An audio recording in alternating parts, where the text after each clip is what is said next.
Tere, taas uus päev Lihtsaelu kanalil. Mina olen Kaido Sõmer, olen investor, ettevõtja ja olen mentor. Ja koos minuga täna on siin Tiia, minu elukaaslane. Tere, mina olen Tiia Kuusk.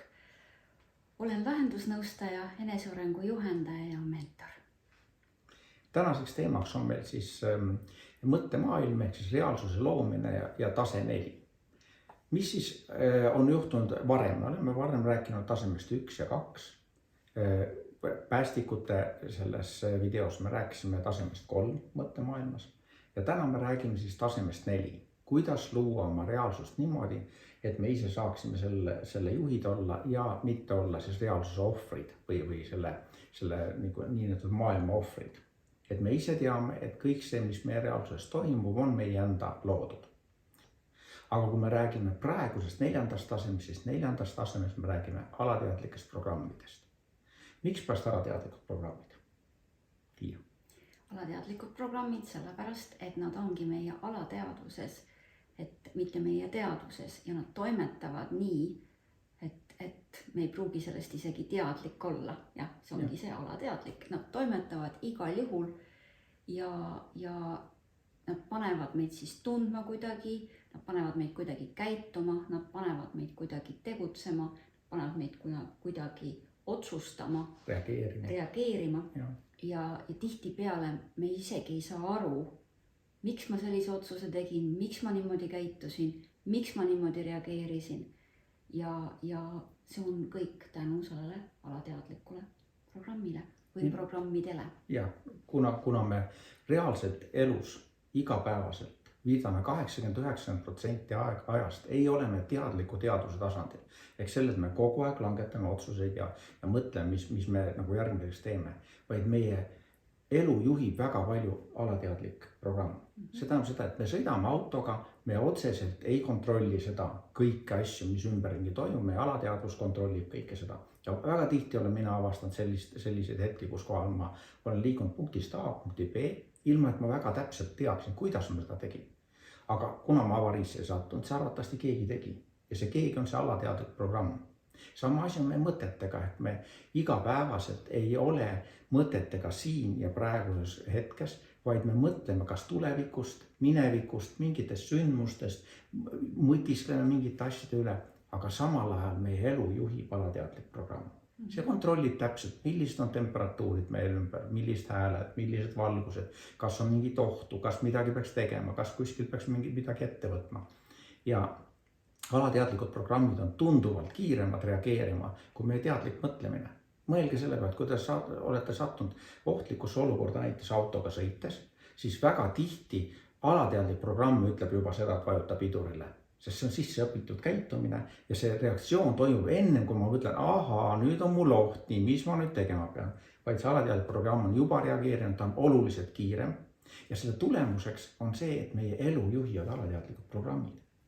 Kui me elu kulgeb hästi, see tähendab seda, et me alateadlikud programmid on korras. Kui meie elu ei kulge hästi, siis on süsteemis mingisugune error sees, et kuskil on alateadlikes programmides mingid vead sees ja need reageerivad meie elus ja juhivad meie elu ja me oleme teatud mõttes siis ohvrid. Ja see hästi või halvasti ongi see, kuidas sina tunned. Kas see on sinu jaoks hästi või see on sinu jaoks halvasti, mitte kellegi teise jaoks. Keegi teine võib öelda, et see on nii jama, aga sina tunned, et kõik on väga hästi, siis ikkagi sinu enda tunnetuse pealt. Ja nüüd, kui me vaatame seda, et need alateadlikud programmid juhivad meid, siis selleks, et saavutada paremat reaalsust omal igapäevaselt, peaksime võtma ise vastutuse oma alateadlike programmide eest. Kui me saame aru, et midagi meie elus ei ole nii, nagu peaks olema, siis me peame hakkama vaatama, millised on need alateadlikud programmid, mis meid juhivad ja miks nad meid niimoodi juhivad. Ma olen väga tihti rääkinud sellest, et koolituste eesmärk näiteks ei ole mitte see, et ta keerab 180 kraadi su elu teises suunas, vaid koolituse eesmärk minu jaoks on kogu aeg ja pidevalt treenida oma alateadlikke programme selleks, et nad langetaks aina paremad ja paremad otsused minu jaoks. Ja nad langetavad need kiiresti, nad langetavad ilma, et peaks otsest energiat nendele kulutama ja need reaktsioonid on kiired sealt tulema. Selle tulemusena ka tulemused head. Ja see loob mulle lihtsalt parema reaalsuse igas järgnevas ajahetkes.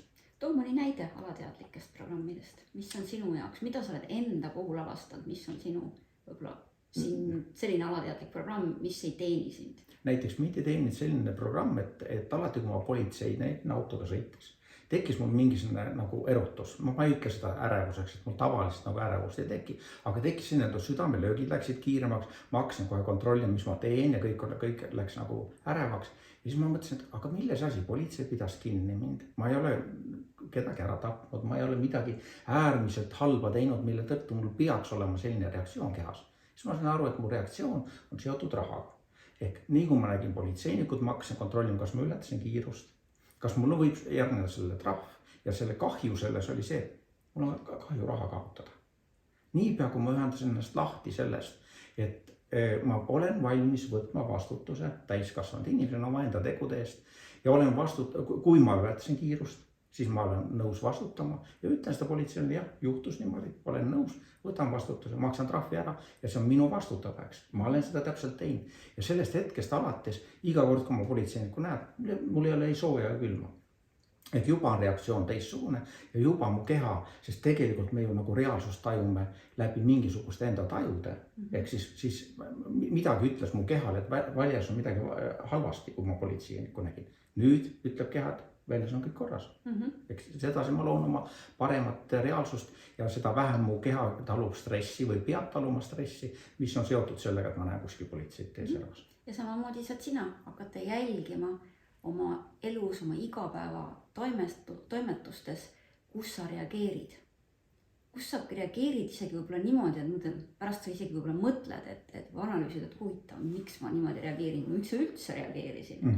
Ja siis sa saad hakata vaatama, et mis seal all tegelikult peidus võib olla. Ja seal võib olla väga üllatavaid, väga lihtsaid, aga väga üllatavaid programme ja ka uskumusi, et mis tegelikult siis juhivad või mis panevad meid niimoodi või kuidagi moodi reageerima.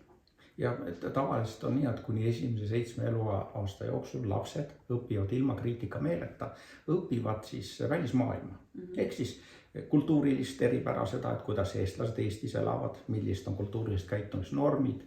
Nad vaatavad seda, kuidas nende vanemad käituvad, kui nad kohtavad emaga koos väljas jalutades näiteks koera ja ema ütleb, tubli ilus koer, siis lapsel ei teki hirmu sellest. Aga kui ema ehmatab selle peale ja reageerib kuidagi, tõstab sind õhku selle peale, siis sa võid saada sealt endale sellise programmi, et koerad on ohtlikud. Hoia nendest eemale. Ehk niisugused hirmud võivad tekkida meil erinevatest olukordadest. Ja nüüd on küsimus see, et me oleme need asjad kogenud, kas see koer läbi meie elu me peame kartma selle tõttu koerasi, et meil kunagi ema niimoodi reageeris. Arvatavasti mitte, aga see on alateadlik programm, et hoida meid elus. Elu on meid õpetanud teatud moel elus püsima. Ja nii nagu on siis, et kui me teadlikult teaduse tasandil ei ole, siis meie sees käivad alateadlikud programmid. Need alateadlikud programmid käivitavad mis emotsioone. Need võivad olla neutraalsed, need võivad olla positiivsed, need võivad olla negatiivsed. Nüüd vastavalt selle hakkame siis oma tegevusi tegema ja tegevuste tulemusel tagajärjeks on siis tulemus ehk meie reaalsus. Ja siis me seda kuidagi hindame ja siis see natukene õpetab ka meie neid alateadlikke programme uuesti ümber, sellepärast et kui me oleme ühtemoodi kogu aeg ellu jäänud mingi teatud käitumise pealt, siis see on arvatavasti õige programm olemata sellest me kannatame selle. Ja siin ongi see ütlus, mida me ka tihtipeale ise kasutame, et kannata või muuda. Ja kui sa soovid oma ellu muutusi, siis samade programmide, samade tegevustega sa neid ei koge. Ehk siis on vaja midagi muuta. Ja mis on vaja muutmist, siis ongi vaja. Need alateadlikud programmid tuleks üles leida, mis meid tegelikult ei teeni, mis meile jalga taha panevad. Ja siis vaadata, kuidas me saaks nad üle kirjutada. Kui sa iseseisvalt hakkama ei saa, Tiia, väga hea terapeut, oskab ja aitab sind juhendab läbi nendest takistustest, mis aitaksid sul siis alateadlikke programme puhastada, mis on valed ja võib-olla sinna siis õpetada sisse uued alateadlikud programmid, mis siis parandaksid sinu nagu reaalsust või seda, mida sa igapäevaselt pead kogema. Ja, see ei ole üldse mitte keeruline, aga see tahab järjepidevus saada. Ja nüüd tase 4. Siis ülesanne oleks see, et märka ja võta vastutus oma alateadlike programmide eest. märka seda, et need programmid sinus on ja võta see vastutus sellest, sest see inimene, kes võtab vastutuse, näeb seda, et on tarvis muutust ja siis alles muutus hakkab toimuma. Need inimesed, kes ütleb, mul pole midagi häda, siis nendel arvatavasti pole tarvis midagi muuta ja seetõttu ka muutused ei toimi, olenevalt sellest, et need reaalsus valmistab neile kannatusi. Ja teine asi, et tule ära rohkem sellele teadliku teaduse tasandile ehk sellele, kus koha peal sa oma mõtete, oma keha ja olemisega oled kohal versus see, et sa uitad oma mõtetega ringi, olles siin näiteks sõprade seltskonnas, nautides seda aega, sa mõtled hoopis teiste asjade peale. Ehk ole siin ja praegu, nagu öeldakse väga tihti. See on see ülesanne, mida sa taseme 4 juures peaksid tegema siis. Võta vastutus oma alateadlike programmide eest ja ole siin ja praegu ja harjuta seda ole siin ja praegu olemist, sest see on, kui sa oled harjunud teistmoodi olema, siis on see väljakutse.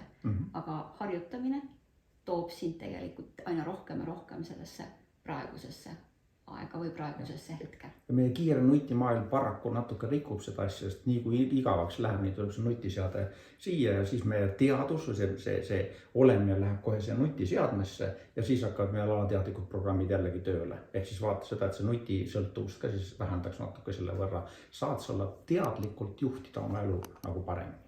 See on üks põgenemisi mustreid. Aga selleks korraks on meil kõik. On tase 4, võta oma vastutused ja kohtume sinuga juba järgmises videos. Aitäh, et kuulasid, vaatasid, aitäh, et sa meiega oled. Kõike armas sulle. Kõike head, nägemist.